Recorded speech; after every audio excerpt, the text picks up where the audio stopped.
नमस्कार दोस्तों, learn पावनम संस्कृतम channel पर आपका स्वागत है। दोस्तों, आज हम जानेंगे कर्तृवाची, कर्मवाची तथा भाववाची से संबंधित प्रश्न। तो आइए साथियों जानते हैं। जैसे एते उद्याने फलानि खादन्ति। एते उद्याने फलानि खादन्ति। ये सब बगीचे में फल खाते हैं। ये हुआ हमारा कर्तरीवाच्य। कर्तरीवाच्य किसको बोलते हैं? जिसमें कर्ता के अनुसार क्रिया होती है। तो यहाँ पर कर्ता क्या है? एते। ए से एतौ, एति प्रथमा विभक्ति बहुवचन। एते प्रथमा विभक्ति बहुवचन है, तो हमें ये कर्ता तृतीया विभक्ति बहुवचन में चेंज करना है। ए से एतौ, एते, फिर द्वितीय विभक्ति एतम, एतौ, एतान, तृतीय विभक्ति एतेन, एताभ्याम, एतै। तो यहाँ पर साथियों तृतीय विभक्ति बहुवचन लिखेंगे एतै। फिर उद्याने सप्तमी विभक्ति है, कोई चेंज नहीं होगा। और फलानि नपुंसकलिंग है, तो प्रथमा और द्वितीय विभक्ति समान होती है, तो फलानि में कोई चेंज नहीं होगा। फलम फले फलानि, फलम फले फलानि। अब जो खाद धातु है, ये फलानि के अनुसार हम लिखेंगे। क्या लिखेंगे? खाद्यन्ते। खाद्यन्ते। फलानि प्रथम पुरुष बहुवचन है, तो प्रथम पुरुष बहुवचन की क्रिया लिखेंगे खाद्यन्ते। तो ये हमारा हुआ कर्मवाच्य। कर्मवाच्य। ये क्वेश्चन नंबर 1। अब क्वेश्चन नंबर 2 देखिए। त्वं गृहे भोजनं खादसि। त्वं गृहे भोजनं खादसि। तुम घर पर भोजन खाते हो। ये सेंटेंस है साथियों। यहां पर भी देखो, त्वं मध्यम पुरुष एकवचन है, ये कर्म है और ये क्रिया है। तो यहां पर त्वं को तृतीय विभक्ति एकवचन में लिखेंगे त्वया। नेक्स्ट लिखेंगे गृहे। भोजनम कर्म है, नपुंसकलिंग है, इसलिए कर्म को प्रथमा विभक्ति में लिखते हैं, तो प्रथमा विभक्ति में भी ये समान ही होगा। तो लिखेंगे भोजनम। भोजनम, ठीक है। अब क्रिया जो खाद धातु है, वो भोजनम के अनुसार लिखेंगे। भोजनम प्रथम पुरुष एकवचन है, तो खाद धातु भी प्रथम पुरुष एकवचन में लिखेंगे खाद्यते। खाद्यते इस प्रकार भी लिख सकते हैं और इस प्रकार से भी हम लिख सकते हैं। तो ये हमारा हुआ कर्मवाच्य। और ये क्या है? कर्तरीवाच्य। क्या है? कर्तरीवाच्य। और ये कर्मवाच्य हो। ठीक है। नेक्स्ट है क्वेश्चन नंबर 3। क्वेश्चन नंबर 3 है अहम दुग्धम पिबामि। अहम दुग्धम,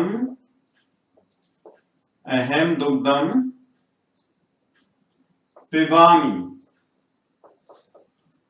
यहां पर साथियों क्या है? ये कर्तरीवाच्य। कर्तरीवाच्य है, कर्मवाच्य में बदलना है, तो कर्ता को तृतीय विभक्ति में लिखेंगे मया। फिर लिखेंगे दुग्धम, नपुंसकलिंग है, समान होगा। और मूल धातु क्या है? पा। तो दुग्धम के अनुसार लिखेंगे। दुग्धम प्रथम पुरुष एकवचन है, तो जो पा धातु है आत्मनेपद में प्रथम पुरुष एकवचन में लिखेंगे पीयते। क्या लिखेंगे? पीयते। तो ये बन गया हमारा कर्मवाच्य। कर्मवाच्य, ठीक है। मैं दूध पीता हूं, मेरे द्वारा दूध पिया जाता है। ये सेंटेंस बना। नेक्स्ट क्वेश्चन नंबर 4 देखते हैं। प्रैक्टिस करना साथियों बहुत ही अनिवार्य है। प्रैक्टिस करते हैं लिख करके, तो हमारे क्वेश्चन एकदम अच्छे हो जाते हैं स्पेलिंग मिस्टेक भी ठीक हो जाती है।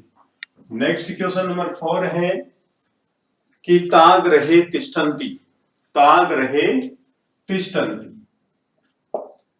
तागृहे तिष्ठन्ति।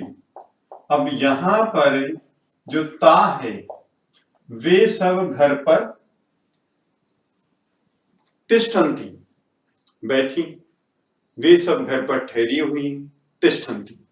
तो ता इसके क्या लिखेंगे? ताभी। तृतीया विभक्ति बहुवचन क्या होगा? ताभी।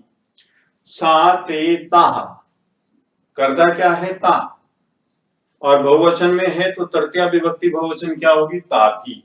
और फिर लिखेंगे गृहे, गृहे, और यहां पर कर्म नहीं है, कर्म नहीं है तो ये क्या बनेगा? भाववाच्य बनेगा, क्योंकि गृहे अधिकरण कारक है, कर्म नहीं। तिष्ठन्ति की मूल धातु क्या है? स्था। तो क्या होगा यहाँ पर? प्रथम पुरुष एकवचन की धातु लिखेंगे स्थीयते, स्थीयते। ये हमारा भाववाच्य बन गया, भाववाच्य। क्यों? क्योंकि इस सेंटेंस में कर्म नहीं है, जिसमें कर्म नहीं होता है उससे भाववाच्य बनाया जाता है। नेक्स्ट है क्वेश्चन नंबर 5। क्वेश्चन नंबर 5 है कि वयम सत्यम वदामः, वयम सत्यम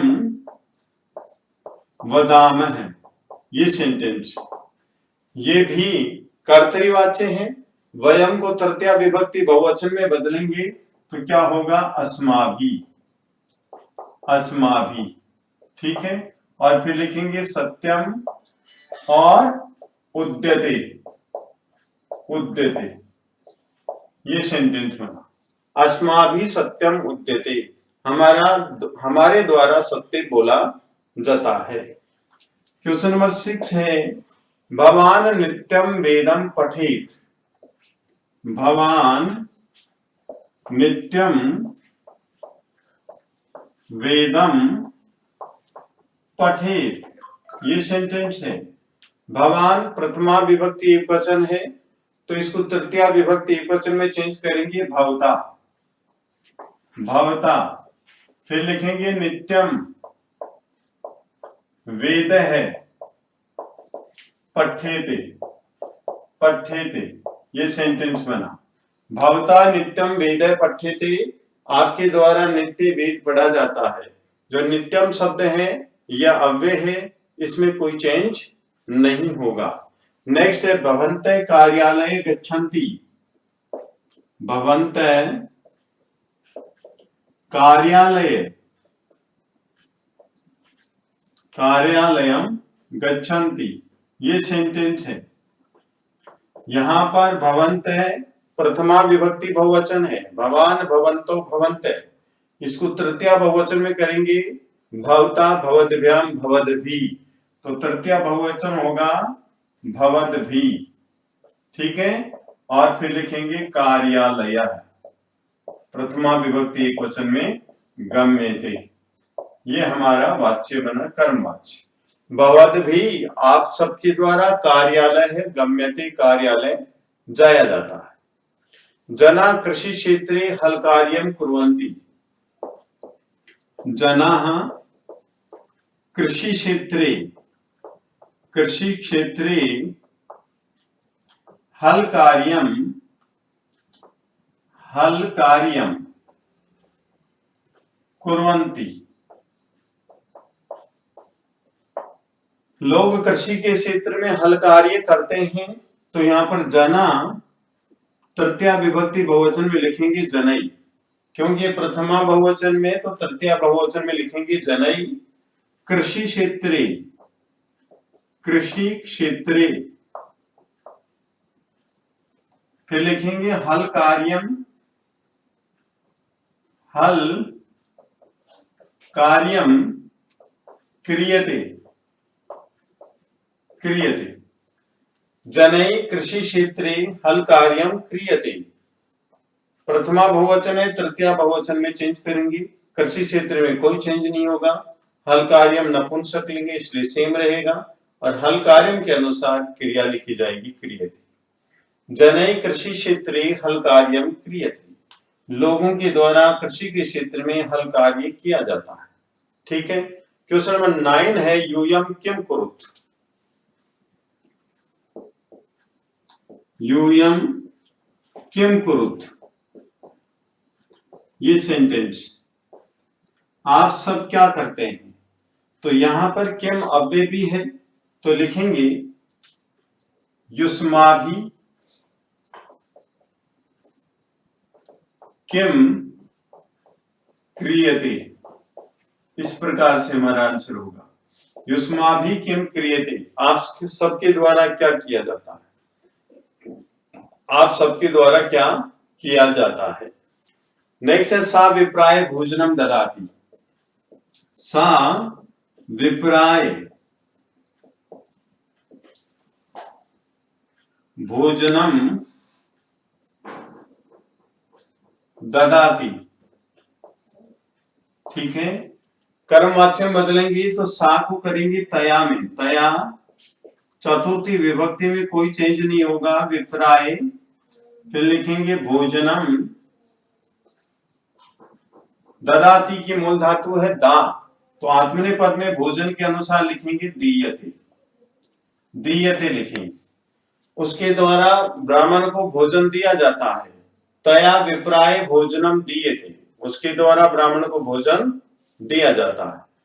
तो विद्वान साथियों, यदि आपको ये वीडियो पसंद आया तो आप लाइक कीजिए, शेयर कीजिए, कमेंट कीजिए, सब्सक्राइब कीजिए। धन्यवाद।